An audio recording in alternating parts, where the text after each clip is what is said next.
انسان دنیا کے اندر سوچتا ہے کہ میرے پاس جائیداد آ گئی، بینک آ گیا، بیلنس آ گیا، آسائشیں آ گئی، سہولتیں آ گئی، کار ہے، بنگلے ہیں، الغرض جتنی بھی اشیاء ہیں دنیا کی، تو وہ سوچتا ہے بس مجھے سب کچھ مل گیا، میں کامیاب ہو گیا ہوں، یا ملے گا تو کامیاب ہو جاؤں گا، یا نہیں ملا تو میں ناکام ہو گیا۔ نہیں، یہ کامیابی کا معیار میرے اور آپ کے یہاں ہے کہ جائیداد آ جائے، مال آ جائے، بیلنس آ جائے۔ اللہ کے یہاں یہ نہیں ہے۔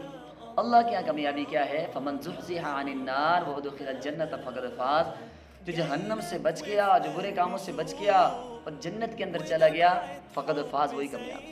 فاما من اوتی کتابہ بیمینی، جس کو اعمال نامہ اس کے دائیں ہاتھ کے اندر مل گیا، وہی کامیاب ہے۔ ومن یطع اللہ ورسولہ فقد فاز فوزا عظیما، جس نے اللہ کی اطاعت کر دی، اللہ کے حبیب صلی اللہ تعالی علیہ وسلم کے طریقے پر چلا، وہی کامیاب ہے۔ یہی وجہ ہے کہ قرآن کریم کے اندر رب تعالیٰ نے بہت سے مضامین بیان فرمائے ہیں، بہت سی باتیں بیان فرمائی ہیں، لیکن جتنا زور، جتنی اہمیت، جتنی تاکید رب تعالیٰ نے اس کامیابی اور ناکامی والے مفہوم پر دی ہے، اتنا اور کسی مضمون پر نہیں دی۔ چنانچہ ہم جب قرآن کریم کو دیکھتے ہیں اور پڑھتے ہیں تو ہمیں ایک قسم نظر آتی ہے، جیسے والعصر، اللہ ایک مضمون بیان فرماتے ہیں، ایک قسم اٹھا دی۔ کبھی کئی مضمون بیان فرماتے ہیں تو دو قسمیں اٹھاتے ہیں، جیسے والضحیٰ واللیل اذا سجا۔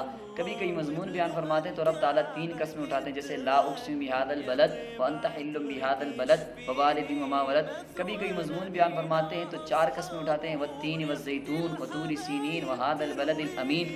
کبھی کئی مضمون بیان فرماتے ہیں تو پانچ قسمیں اٹھاتے ہیں، جیسے والفجر ولیال عشر والشفیع والوتر واللیل اذا یسأل فی ذلک قسم لذی حجر۔ لیکن بات جب کامیابی اور ناکامی کی آتی ہے نا، تو اللہ ایک نہیں، دو نہیں، تین نہیں، چار نہیں، پانچ نہیں، سات قسمیں اٹھاتے ہیں اور اس کامیابی اور ناکامی کے مفہوم کو بیان فرماتے ہیں۔ اللہ فرماتے ہیں والشمس وضحاها والقمر اذا تلاها والنهار اذا جلاها واللیل اذا یغشاها والسماء وما بناها والارض وما طحاها ونفس وما سواها فالهمها فجورها وتقواها قد افلح من زکاها، کہ کامیاب وہ ہے جس نے اپنے نفس کا تزکیہ کیا، جس نے اللہ کے حکموں کے اوپر اپنے آپ کو چلایا، جس نے اللہ کے نبی صلی اللہ تعالیٰ علیہ وسلم کے طریقے کے اوپر اپنے آپ کو چلایا، وہی کامیاب ہے۔